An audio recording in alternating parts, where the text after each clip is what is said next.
Alors quelle heure il est exactement? Dites-moi tout, je veux tout savoir. Quelqu'un à l'heure? Personne, bon. Il est -5. Nous sommes le 25 septembre 2010. Où allons-nous? Un panneau sur notre droite, Angoulême, 12 km. On est au maquis. Qui connaît le maquis? Camille, tu connais? Ça te dit quelque chose, d'accord? Toi, tu connais? Pendant que Geoffrey se casse la figure. Laurent, tu connais le maquis? Non? Christopher non plus et Geoffrey non plus. Le maquis, c'est un lieu d'expo en fait. Normalement, c'est les anciens abattoirs qui ont été reconstitués pour faire un lieu d'expo.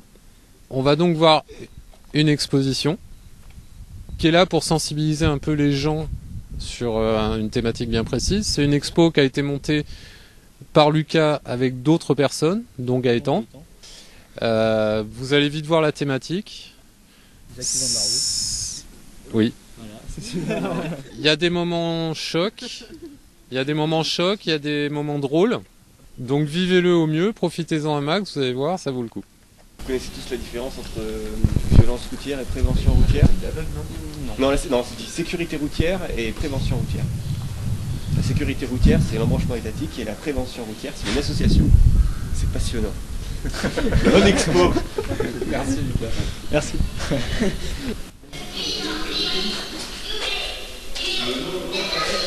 Excellent. C'est Gaëtan.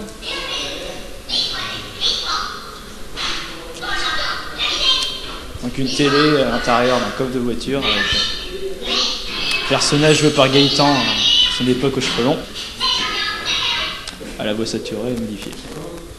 Parce que le mec, il a acheté la voiture de ses rêves, ce qui lui donne un sentiment de puissance virile, doublé d'un sentiment de domination bestiale. Et en plus de tout ça, il se prend pour le champion de la vitesse, il se prend pour le champion de la conduite, mais qu'est-ce qui sort de la voiture? Après tout ça, c'est le champion de la connerie. Le projet en ambiance sonore, Ouais, ça fait vous pouvez l'entendre. La lumière tamisée également. Donc un panneau, étape numéro 1, accident. Je vous invite à poursuivre l'exposition. Alors là on peut voir une voiture suspendue par des fils pour symboliser l'impact. Alors voilà, il faut repérer qu'il y a également une jambe restée sous le siège. Hein, Geoffrey, viens voir. On regarde vers le siège. Là. Il y a une jambe. Oh, trop bon. Voilà. Donc d'ailleurs cette jambe appartient à une personne que l'on va recouvrir d'une couverture de survie un peu plus loin, à qui justement il manque une jambe et voilà, un accidenté de la route. On a également un bébé avec un frein à main dans la tête, quelque chose de très surprenant, de très violent, très réaliste malgré tout. Un morceau de chaussure. Un pied, non mais je sais. Un pied également. Ouais. C'est ce qu'on pense pas toujours, mais c'est vrai que quand tu conduis, ta responsabilité, tu as une tonne 5 de ferraille en mouvement.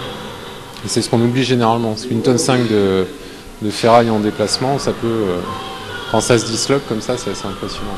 Donc il y a une multitude de composants suspendus et sur le sol, avec un pare-brise en morceaux. On passait dans la deuxième étape de l'exposition, appelée autopiratage. Autopitarage d'ailleurs. Croisée d'hôpital et de garage. On passe de l'autre côté. Alors là, en plus de l'ambiance sonore, visuelle, il y a l'odeur aussi. Une odeur d'hôpital. Voilà. Devant nous, c'est un spectacle assez violent. C'est un homme hospitalisé, donc rempli de plâtre.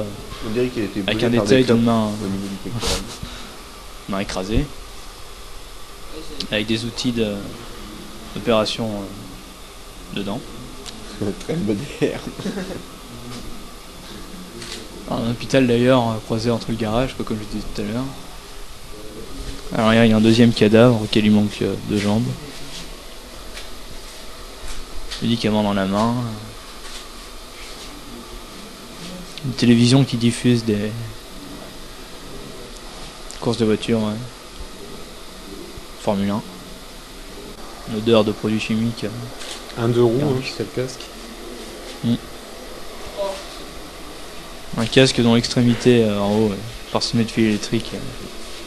Donc une ambiance assez pesante.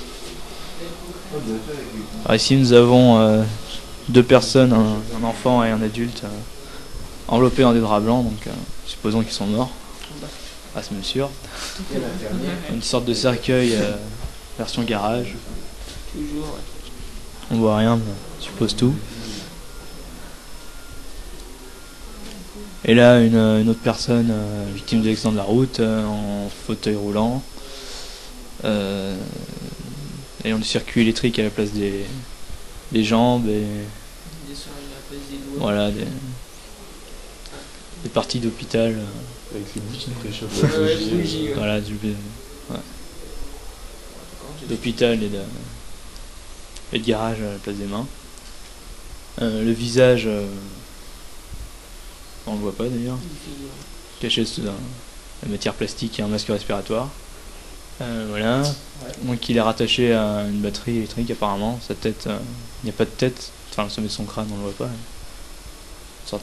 Donc c'est toujours un mélange du monde hospitalier et de garage en fait. Voilà. Une mécanique.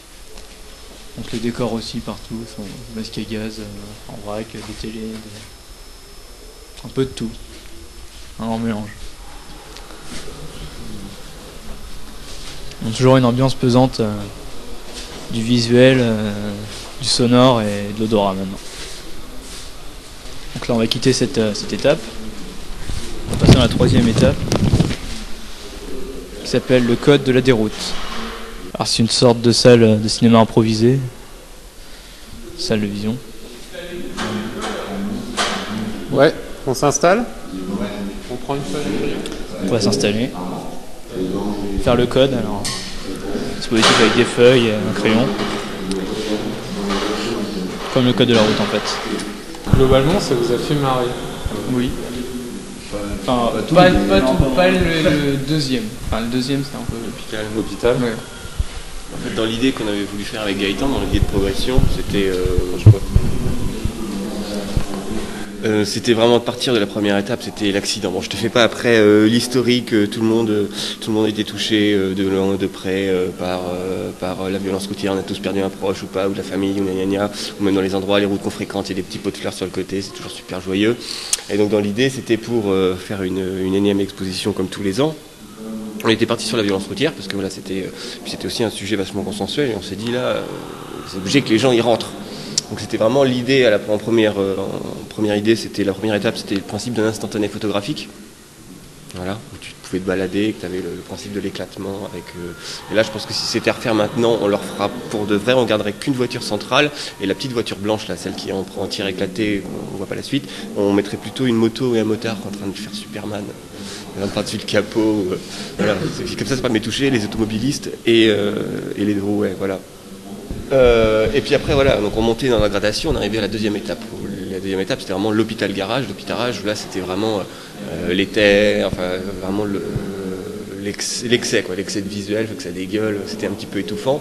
Après, pour bien sûr basculer sur cette idée de troisième étape, le code de la déroute, où après ces deux premières étapes, et surtout cette gradation, on va un peu décompresser. Et après, c'était le principe un peu de la douche écossaise, c'était en quatrième étape. Donc tu as pris plaisir à faire le foufou en étape 3 et en quatrième étape, c'est le retour à la réalité. Et ce qui est bien quand cette expo tourne et qu'il y a plusieurs groupes, donc il y a des groupes qui attendent pour passer, c'est que tu subis les rires parasites que toi-même tu générais à l'étape précédente. Et ça, quand tu lis que souvent c'est des gens que tu connais ou que tu connais pas, ou les endroits que tu fréquentes, puis il y a les autres cons qui rigolent comme toi, tu pouvais te permettre de rire, c'est un peu. Et puis le petit hérisson pour moi c'était la petite touche où là on passe vraiment on n'est pas encore dans le réel, on reste encore dans le virtuel parce qu'on est dans le papier, et là on est dans la viande, là on est parti, on y est.